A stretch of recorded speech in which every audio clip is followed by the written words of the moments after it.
নমস্কার বন্ধুরা, আমরা আগের পর্বে দেখিয়েছি দার্জিলিং আপনারা কিভাবে আসবেন। আপনারা এই পর্বে দেখুন, আমরা পৌঁছে গিয়েছিলাম বর্ষ বিদায় এবং বর্ষ বরণের। দার্জিলিংয়ের রূপ কেমন ছিল তার প্রকৃতি। আপনারা আসুন পরবর্তী বছরের ঠিক বর্ষ বিদায় এবং বর্ষ বরণের সময়।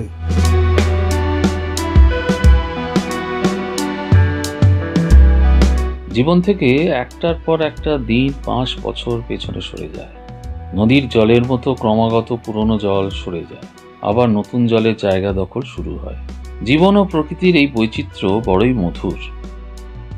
এইসব বৈচিত্র্য উপভোগ করতে গেলে অনেক সময় ঘর থেকে বাইরে বেরোতে হয়।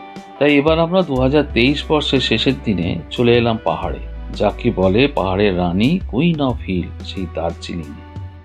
এখন আকাশের রং নীল, মাঝে মাঝে সাদা মেঘের ভেলা।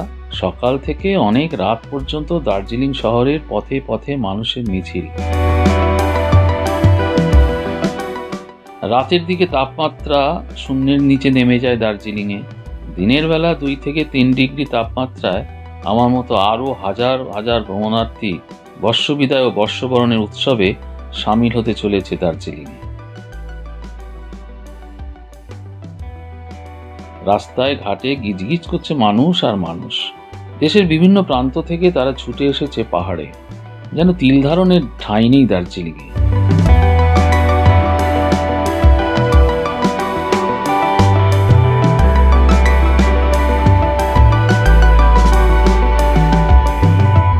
কনকনেই ঠান্ডা হিমালয়ের প্রায় 8000 ফুট উচ্চতায় অনেকেই ছুটে গেছে টাইগার হিল থেকে সূর্যোদয় দেখতে।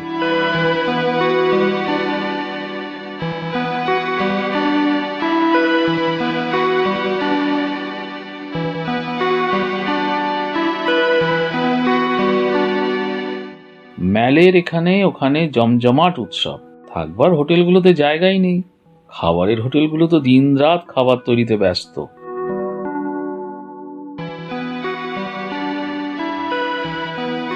সাধারণত বাঙালিরা সমতলের 40 ডিগ্রি উষ্ণতা থেকে কয়েকদিনের মুক্তি পেতে এখানে চলে আসে। এটাই চিরকালীন রীতি। অনেক আগে ডিসেম্বর জানুয়ারি মাসে, এমনকি ফেব্রুয়ারির মাঝামাঝি পর্যন্ত এখানকার লোকজন সমতলে নেমে যেত। সেই সময় দার্জিলিংয়ের প্রায় অনেক জায়গায় বরফ পড়তে দেখা যেত। এখন আর কেউ শহর ছেড়ে নিচে নেমে যায় না।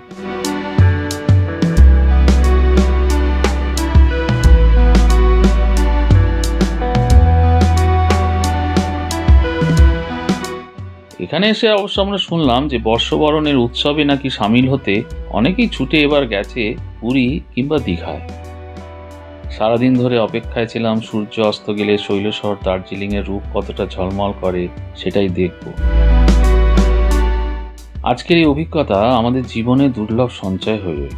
রাস্তায় রাস্তায় আলোর মালা, কনকনে ঠান্ডা উপেক্ষা করে হাজার হাজার মানুষের ঢল নেমেছে শহর জুড়ে। মেলেতে শুরু হয়ে গেছে মুক্ত মঞ্চে গান বাজনার অনুষ্ঠান। এই অনুষ্ঠান হয়তো চলবে মধ্যরাত পর্যন্ত।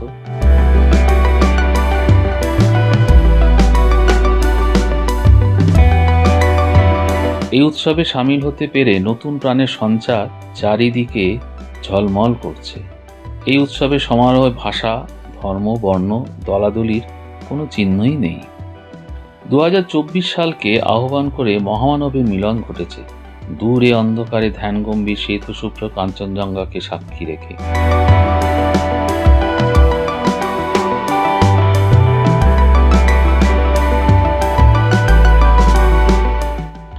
আবারও আপনাদের বলছি যে আমাদের এই চ্যানেলটিকে সাবস্ক্রাইব করুন, লাইক করুন এবং অবশ্যই শেয়ার করুন।